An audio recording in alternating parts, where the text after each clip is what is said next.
Irmãs queridas, irmãos queridos, eu vos saúdo em nome de nosso Senhor Jesus.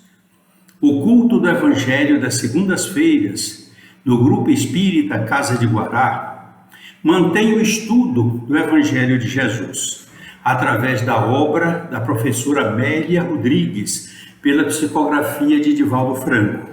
Estamos trabalhando este livro, Vivendo com Jesus. Hoje nós teremos o capítulo de número 3, A Treva e a Luz.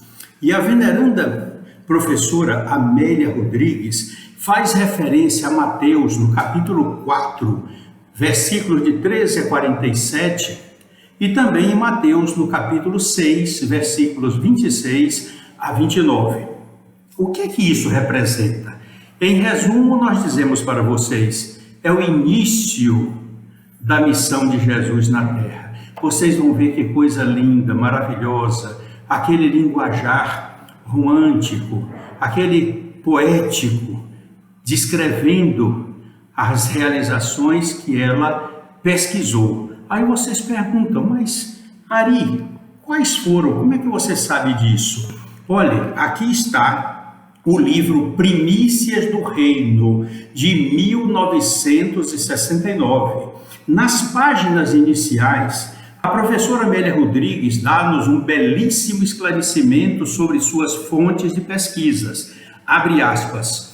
Alguns apontamentos que se alongam além das anotações evangélicas ou que apresentam comentários não inseridos nos escritos da Boa Nova, extraímos-los, ela afirmando, extraímos-los de obras consultadas em nosso plano espiritual de atividade, ou são resultado de esclarecimentos e comentários recolhidos em fontes históricas do lado de cá.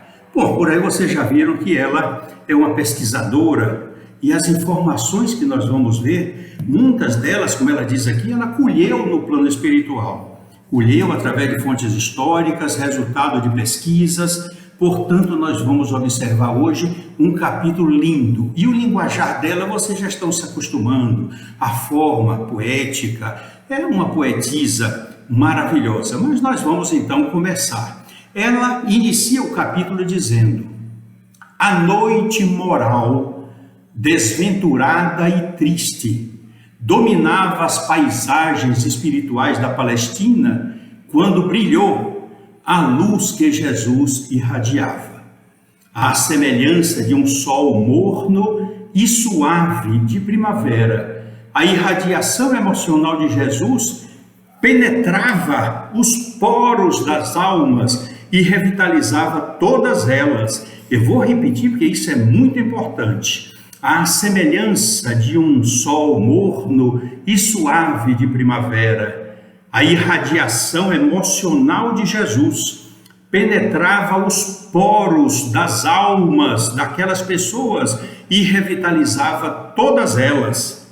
A apatia e a violência que se sucediam periodicamente nos poderosos, tanto nos infelizes, eram alteradas em razão da onda de magnetismo especial que tomava conta dos sentimentos humanos. Viram que beleza, que descrição maravilhosa? Muitos de nós talvez nunca tivéssemos ouvido essa descrição, essa narração de como era a presença dele lá na Galileia.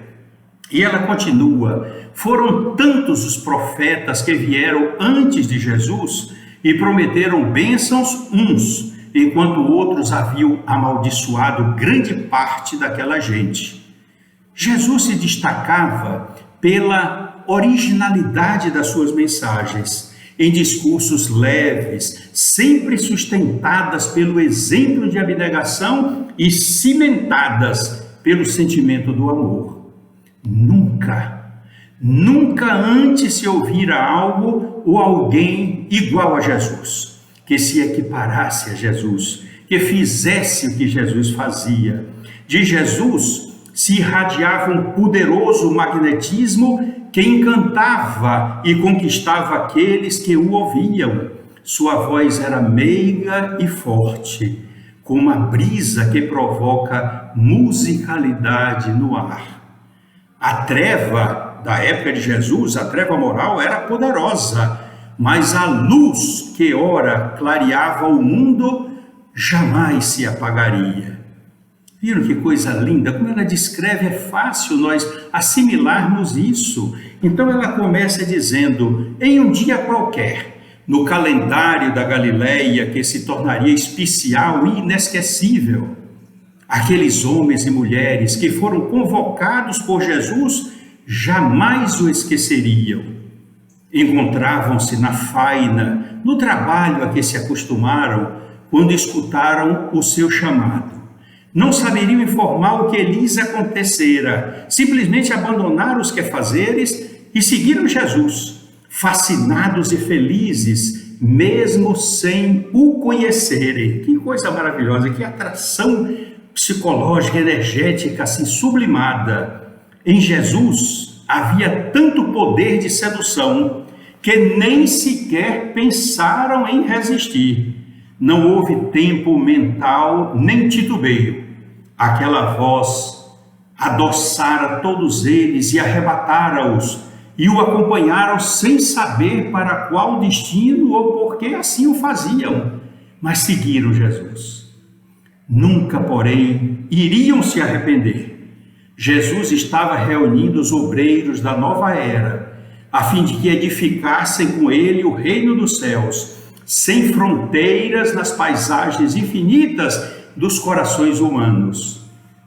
A Galileia gentil e franca era caracterizada pela simplicidade do seu povo e pela natureza em festa constante, com o imenso espelho do mar, daquele lago imenso chamado de Mar da Galileia, emoldurado pelo multicolorido da vegetação luxuriante e rica de inúmeras espécies.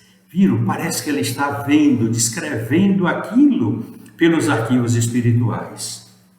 Quando Jesus apareceu, houve um grande impacto e as suas palavras, especialmente as suas ações, foram tomadas com arrebatamento e viajaram com a celeridade do coração a coração, de porta em porta.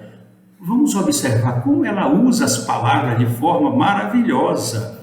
Quando Jesus apareceu, houve um grande impacto naquela gente.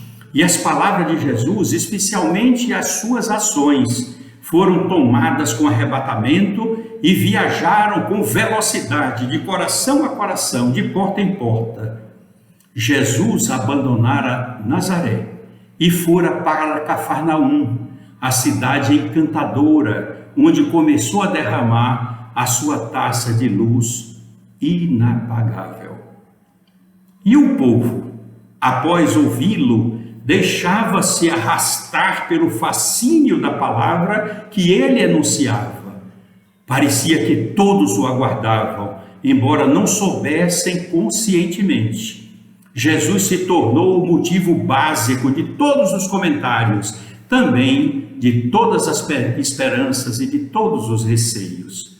Aquelas pessoas, tão acostumadas, se encontravam com a dor, que não sabiam fruir, desfrutar do encantamento da alegria, desperdiçando não raros momentos melhores que não sabiam aproveitar. Diante de Jesus, todos os problemas perdiam a significação e a gravidade, porque se faziam diluídos ante os esclarecimentos simples que ele ministrava, utilizando-se de imagens corriqueiras, conhecidas e vivenciadas por todos. Viram? Agora nós vamos aprendendo na intimidade como Jesus realizou o início do seu messianato. Olhai as aves do céu. A veneranda professora Amélia Rodrigues tira isso de Mateus no capítulo 6, versículos 26 a 29. Olhai para as aves do céu, que nem semeiam, nem colhem, nem juntam nada em celeiros, e vosso Pai Celestial as alimenta. Olhai para os lírios do campo, como eles crescem, lindos, não trabalham, nem fiam, E eu vos digo que nem mesmo Salomão, em toda a sua glória, se vestiu como qualquer um deles. Essa passagem está em Mateus, no capítulo 6, versículos 26 a 29. Agora nós vamos ver a interpretação da professora Amélia Rodrigues, quando ela diz assim: não havia nenhuma contradição, nem impossibilidade de assimilar esse ensinamento. Assimilavam com facilidade, claro e belo, oferecia confiança em qualquer tribulação. Ninguém se encontra abandonado pelo Pai, que se encarrega de vestir a natureza de cor e harmonia, cuidando da natureza, sem que ninguém o saiba ou o perceba. Como iria abandonar os seus filhos nas experiências de iluminação? Viram como a interpretação da professora é maravilhosa, interpretando aquilo que Jesus disse, para que eles sentissem isso, que o Pai misericordioso se cuida tão bem da natureza, como ele descreveu. De maneira nenhuma iria deixar os filhos, porque ele é Pai de todos nós. A presença de Jesus, meus queridos irmãos, trouxe uma indescritível onda de alegria, e toda a Galileia, desconsiderada e ridicularizada pela opulenta Judéia e pela jactância dos sacerdotes, doutores, saduceus e fariseus, refinados na arte da ironia e da humilhação. A Galileia era desprezada por toda essa gente.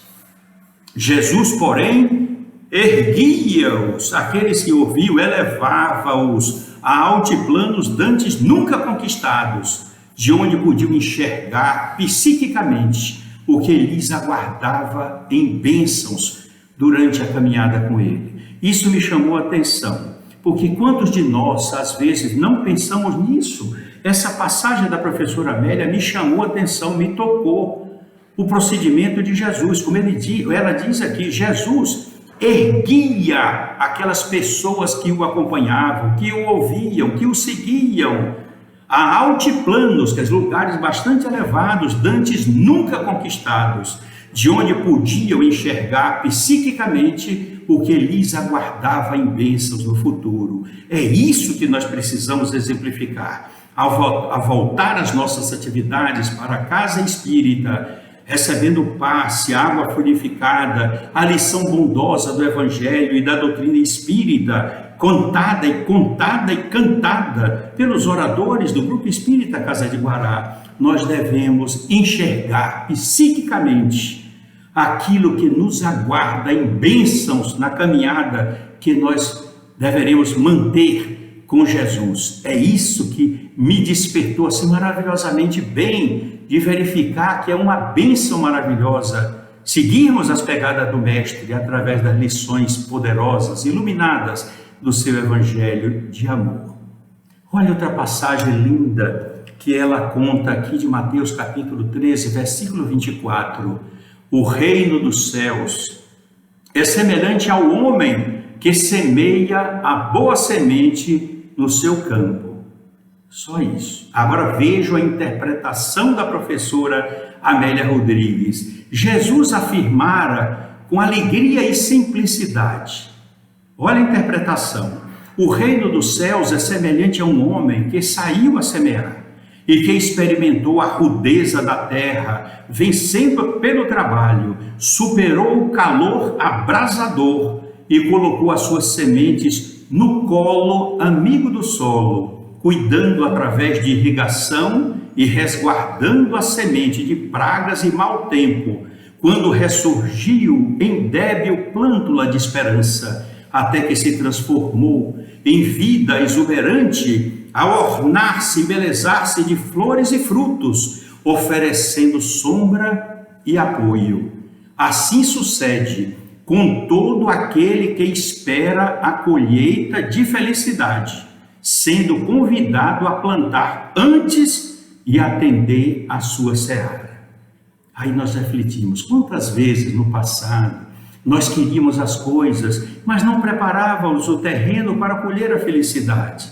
Não exalávamos o amor de nossos corações para procurar fazer o bem, ajudar as pessoas, identificar as necessidades alheias, para procurarmos ser úteis, seguindo a mensagem e exemplificando todas as ações que o Mestre querido nos ofereceu. E muita gente, infelizmente, ainda faz isso. Por isso que Pai Francisco de Assis, ele nos diz, o nosso paizinho de Assis, é dando que nós recebemos, é perdoando que nós somos perdoados. Então é preciso, como ela diz aqui, até que se transforme essa semente, vai crescendo a plântula, a árvorezinha, até que se transforme em vida exuberante, a ornar-se de flores e frutos, oferecendo sombra e apoio. Agora eu chamo a atenção, para mim e para vocês. Assim sucede com todo aquele que espera a colheita da felicidade, sendo convidado a plantar antes e atender a sua seara. Vocês estão vendo aquilo que Pai Francisco falou? É dando que se recebe. É preciso ter exemplificado, feito como ela descreve aqui o que Jesus falou, do reino dos céus é semelhante ao Pai, ao homem que semeia a boa semente no seu campo. Então ela descreve o que é que pode passar com a semente, a dificuldade do solo, a proteção, enfrentando aquele calor abrasador, vencendo o trabalho, superando tudo. Colocou as sementes no colo amigo do solo, cuidando da irrigação, resguardando de pragas e mau tempo, para que ela surja numa plântula de esperança, até que se transforme numa árvore exuberante, toda ornamentada de flores e frutos, oferecendo sombra e apoio. E eu gosto desse parágrafo final, que é uma atenção para mim. Assim sucede com todo aquele que espera a colheita da felicidade, sendo convidado a plantar antes e atender a sua seara, e ter os cuidados com a sua plantação. É dando que se recebe. É plantando o bem que se colhe o bem. Ou então, como disse a professora Amélia, Jesus cantarolava com um meigo sorriso nos lábios. O reino dos céus é semelhante a uma rede lançada ao mar e que apanha toda a qualidade de peixes. Mateus capítulo 13, versículo 47. E aí ela dá o comentário dela. O reino dos céus é comparado a um homem que lança a sua barca nas águas calmas do mar, na expectativa de pescar para o próprio sustento. Mas quando se encontra preparado para tirar as redes, as águas se encrespam, açoitadas pelos ventos rudes, e se tornam ameaçadoras diante de nuvens carregadas e sombrias. Mas aquele homem confia nos remos frágeis e nos braços fortes, insistindo sem temor, até que a tempestade passa e tudo se acalma, facultando-lhe recolher o fruto da paciência e da perseverança. Vira o conselho que ela está nos dando diante das adversidades? Paciência e perseverança. Ao retornar à praia, com o barco carregado de peixes, aquele homem comenta sobre as ameaças da tormenta, por mais que os outros desejem entendê-lo. Somente ele sabe o que sofreu e lutou, porque somente ele foi testemunha do desafio e da provação pessoal. O mesmo se dá com aquele que sai na busca do Pai no mar traiçoeiro da humanidade e não desanima, nem teme as ocorrências infelizes, porque sabe que um pouco depois chega a hora do encontro. Viram como isso é sublime, sublime? Por isso que nós temos tanta possibilidade de aprender em vista das lições de Jesus, com outros irmãos que podem fazer uma interpretação diferente das que nós já fizemos, e sempre aprendendo mais, e sempre inundando o nosso coração de amor. E ela conclui dizendo: ninguém antes falava assim como Jesus falou, com naturalidade, a linguagem que todos entendiam, mas esses eram os primeiros raios de sol que penetravam a noite, a fim de transformá-la em dia de festa que viria depois. Vocês estão vendo que beleza, que maravilha nós observamos nesta lição da professora Amélia Rodrigues, e virão outras neste livro. Por isso, nós devemos agradecer a Jesus constantemente a oportunidade de termos encontrado o Espiritismo nas nossas vidas, absorvendo as lições codificadas por Allan Kardec, que representam a codificação segura sobre a qual nós devemos montar as nossas estruturas psicológicas, espirituais, físicas, emocionais, para que possamos percorrer os altiplanos, como Jesus tentava colocar na visão espiritual daquelas pessoas, para que possamos antecipar aquilo que nós vamos conquistar, seguindo Jesus, fazendo bem, exalando o amor que se torna sublime de nossos corações na ação da caridade. Que todos nós aproveitamos essa oportunidade desta manhã de segunda-feira. Louvemos a Jesus, tanto amor, tanta bondade, tanta ternura com que ele semeava o seu evangelho em nossos corações na Galileia quando começou. E vamos agradecer a oportunidade de estarmos seguindo as pegadas dele com segurança, com fé, com alegria, antevendo nos altiplanos dos nossos pensamentos aquilo que iremos desfrutar dentro em breve. É só caminhar fiel e seguindo Jesus em todas as circunstâncias, lembrando sempre de Mateus, no capítulo 25, versículos 31 e seguintes. Todas as vezes que fizerdes algo a um desses mais pequeninos necessitados, eu considero que é a mim que vocês estão proporcionando alívio. Portanto, façamos isto, homenageando Jesus em todas as circunstâncias de nossas vidas, a começar do nosso ambiente doméstico, porque todos nós já compreendemos, aceitamos e praticamos a hierarquia da caridade. Que Jesus nos abençoe, que Jesus ilumine os nossos corações, a nossa mente e os nossos passos, e não nos deixe tropeçar. Mas se tropeçarmos por eventualidade nossa caminhada, estendamos a mão, porque Ele estará com suas mãos estendidas carinhosamente para nos erguer e nos manter na nossa caminhada. Que Ele nos abençoe e que nosso Pai Celestial nos ilumine o coração, ilumine a casa mental, ilumine os nossos lares, para que prossigamos com alegria e vigor na semeadura de amor que precisamos fazer para mudar a face da terra. Que Jesus, o Mestre querido de Nazaré, nos envolva com a sua paz, com a sua luz e com o seu amor. Que assim seja. Deus abençoe a todos vocês e acolham o abraço paternal, amoroso, sincero e humilde que ofereço a todos vocês que me ouvem. Fiquem com Jesus, hoje, amanhã e para sempre.